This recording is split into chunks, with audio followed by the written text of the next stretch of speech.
केवट आना, मांगी नाव ना केवट आना।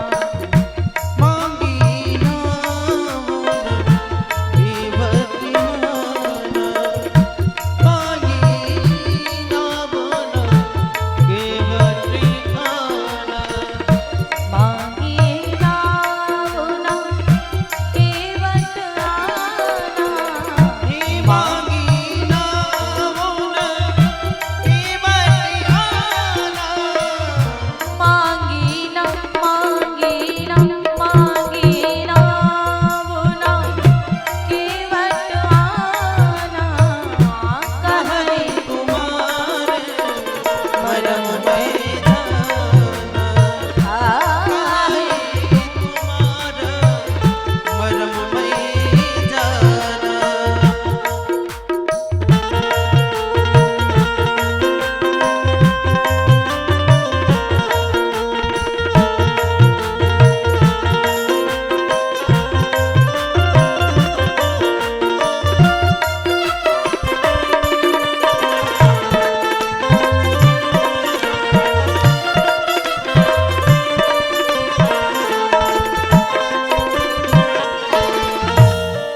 बड़ी सुंदर चौपाई। मांगी नाव न केवट आना।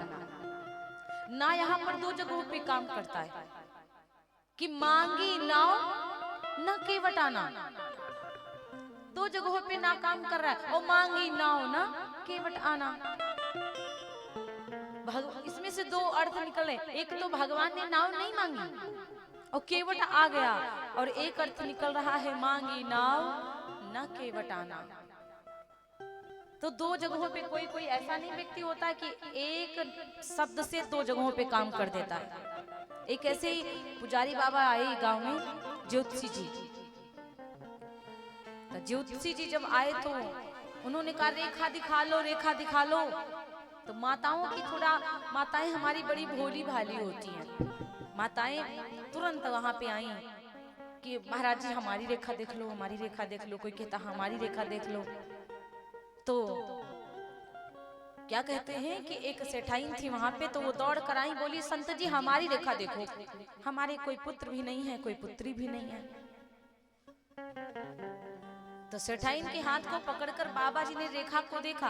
बाबा को पता वता कुछ नहीं था। तो बाबा सीधे बड़ा बुद्धि लगाए और बाबा डायरेक्ट यही बोले पुत्री ना पुत्रा। तो सेठाइन को समझे नहीं आए, पिछली बार सुनाए थे हम ना, याद आ गया। बोले पुत्री ना पुत्रा। तो सेठाइन बोली का? तो कहने लगे पुत्री ना पुत्रा, अब यही जानो, आगे बाद में बताएंगे। बेटी प्रसन्न रहो, खुश रहो, आज इतना हमको धन दो, इतना ये दो, उतना वो दो। तो बिटिया बड़ी प्रसन्न हो गई। बाबा विचार किए कि अगर पुत्री, यदि पुत्र नहीं होगा, पुत्रियों नहीं होगी, तो बाद में आएंगे तो यही कहेंगे देखा बेटी मैंने कहा था पुत्री ना पुत्रा। अब अगर पुत्र हो जाएगा तो मैं बिटिया से कहूंगा बिटिया बधाई दो, बधाई मैंने कहा था पुत्री, ए पुत्रा न पुत्री। देखा पुत्र हुआ। अब अगर पुत्री हो जाएगी तो फिर कहूंगा बेटी मैंने कहा था पुत्री न पुत्रा। तो ना दोनों जगहों पे, अगर कुछ भी नहीं होगा तो पुत्री न पुत्रा। तो बड़ा दिमाग लगाए बाबा, लेकिन ये नहीं कहा कि कुछ भी नहीं होगा। अगर ये कह देते तो उसका हृदय टूट जाता। एक इस कहानी से ये शिक्षा मिल रही कि यदि हमें बेटा नहीं है तो ज्यादा परेशान नहीं होना चाहिए। यदि हमारी औलाद नहीं है तो हमको ज्यादा मरना नहीं चाहिए। भगवान कन्हैया को मान लो बेटा, राधा रानी को बेटी मान लो, अगर नहीं दिया तो।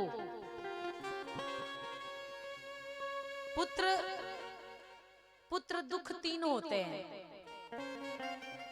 पुत्र दुख तीन होते हैं महाराज।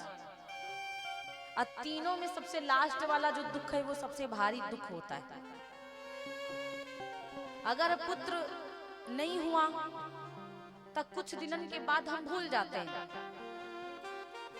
कि चलो हमको हुआ ही नहीं बेटा।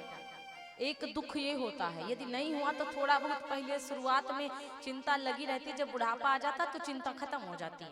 जमीन लेने के लिए 10 तैयार हो जाएंगे, आ जाएंगे हमारे ग्वार धुल के पिएंगे कहेंगे हमारी जमीन देंगे तो काहे नहीं, सेवा करने वाले आ जाएंगे, लेकिन आपके पास आज के जमाने में ये होना चाहिए। तो महाराज कहा जाता है कि अब तो बोले कि महाराज अगर पुत्र नहीं होगा तो आपको थोड़े दिन के लिए चिंता रहेगी। दादाजी बैठ जाइए, भैया बैठ जाइए, पीछे वालों को डिस्टर्ब हो रहा है। हाँ थोड़ा पीछे वालों को डिस्टर्ब हो रहा है।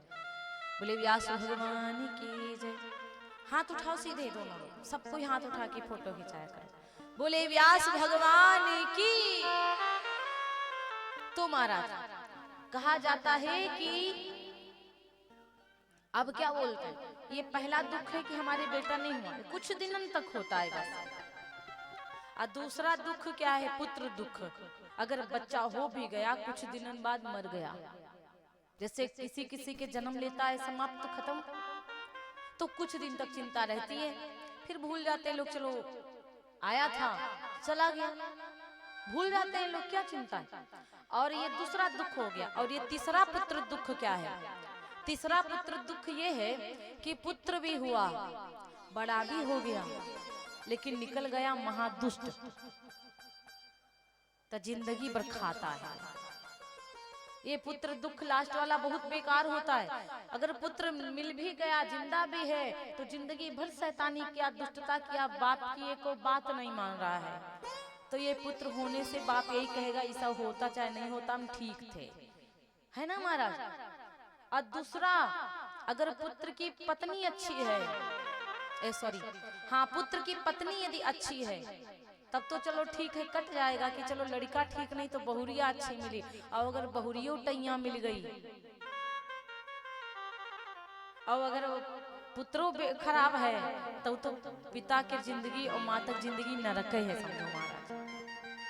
तो ये दुख होते हैं। और पहला सुख जब घर में माया, ये सुख कितने होते हैं। पहला सुख वो होता है जब घर में पैसा होता है खूब कस के,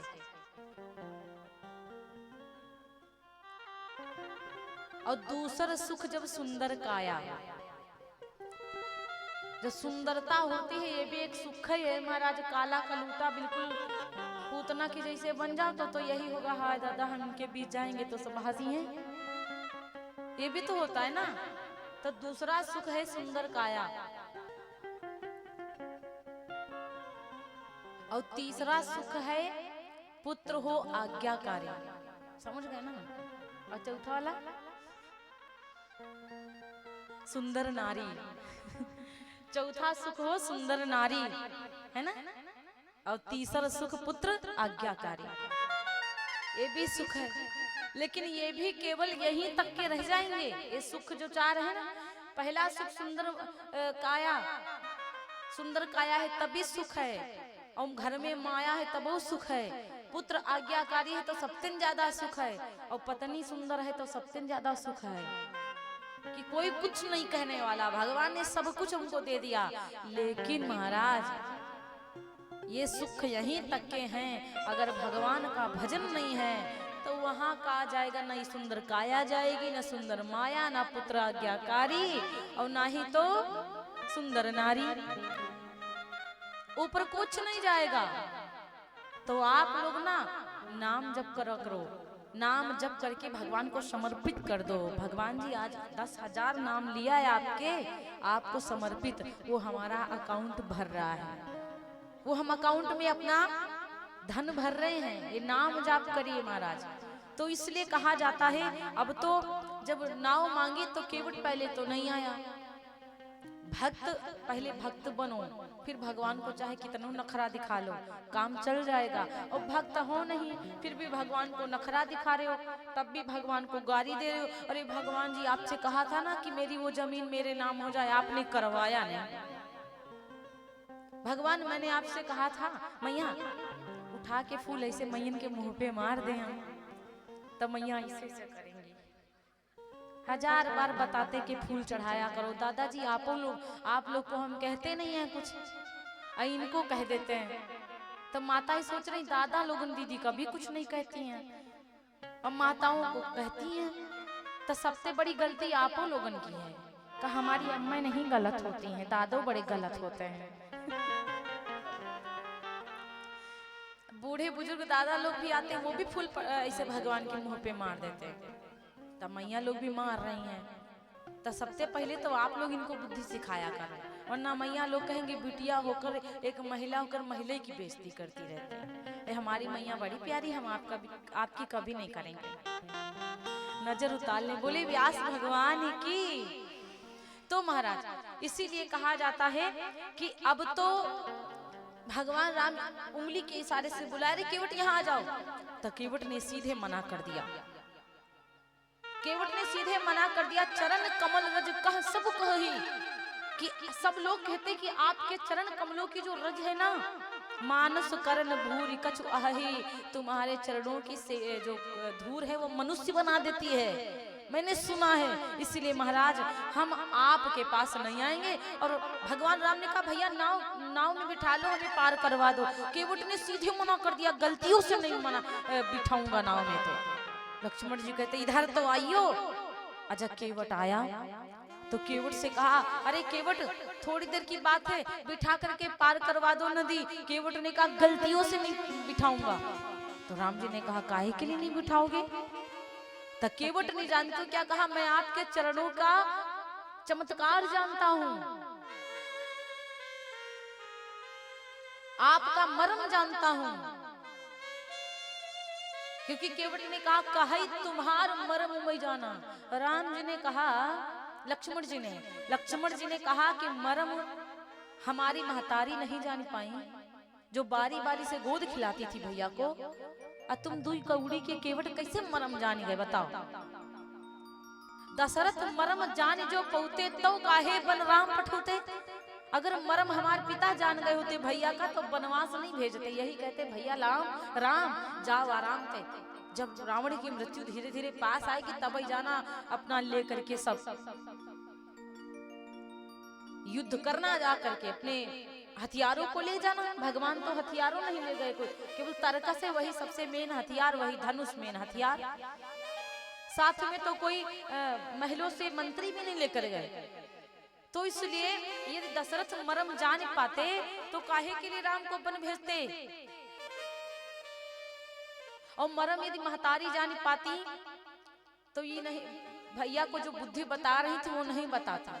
जो गुस्सा रही थी सुमित्रा मैया की विश्वामित्र के संग जाने नहीं दूंगा, वो नहीं बताते। इसलिए हम आपको मतलब बिठाएंगे नहीं। तो लक्ष्मण जी ने कहा कि तुम मर्म जानते हो, का जानते हो बताओ, क्या जानते हो मर्म?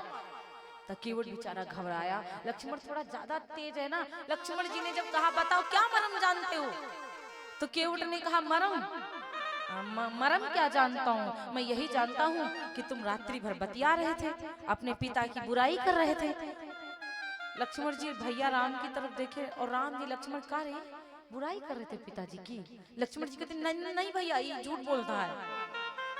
केवट ने सीधे यही कह दिया कि रात्रि भर तो बतिया रहे थे, अपने पिता की बुराई कर रहे थे, और कौन मर्म जानते? अपने भैया की बातें कर रहे थे, और कौन मर्म जानते हैं? और वही वाली कथा सुना रहे थे जब अहिल्या को उतारे थे, यही तो मर्म है। लक्ष्मण जी को थोड़ा शांति मिली और रामो जी का थोड़ा शांति मिली, कहीं ये ना बता दे कि हम भगवान हैं, क्योंकि भक्त जान जाता है।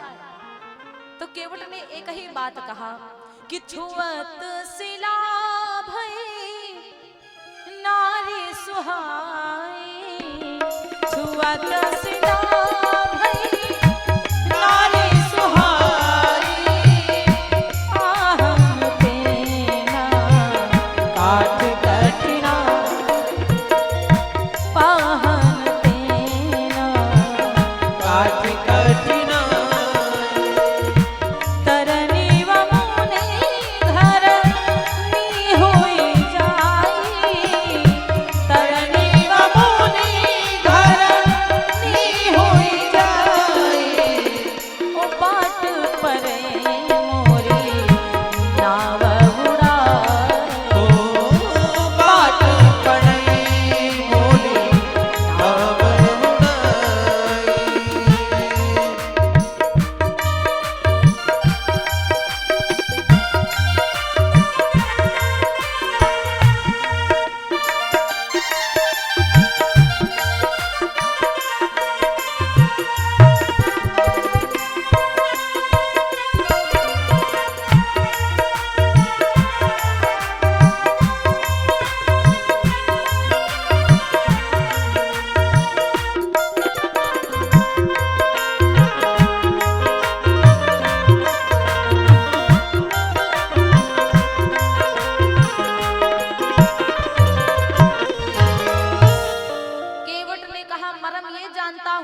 छुअत सिला भई नारी सुहाई।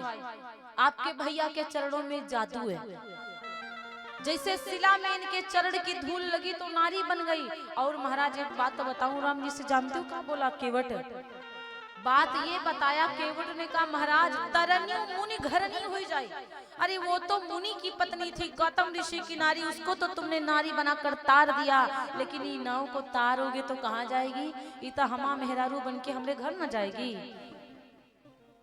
और महाराज जी केवट ने कहा एक कुनाथ खवाई न पाओ, एक कुनाथ खवाई न पाओ, दूसर दूसर दूसर खर्चा और बढ़ा, दूसर खर्चा और बढ़ाओ, दूसर खर्चा और बढ़ाओ। पे खड़े रहो भगवाना, पे खड़े रहो भगवाना, केवट कहई मरम मैं जान।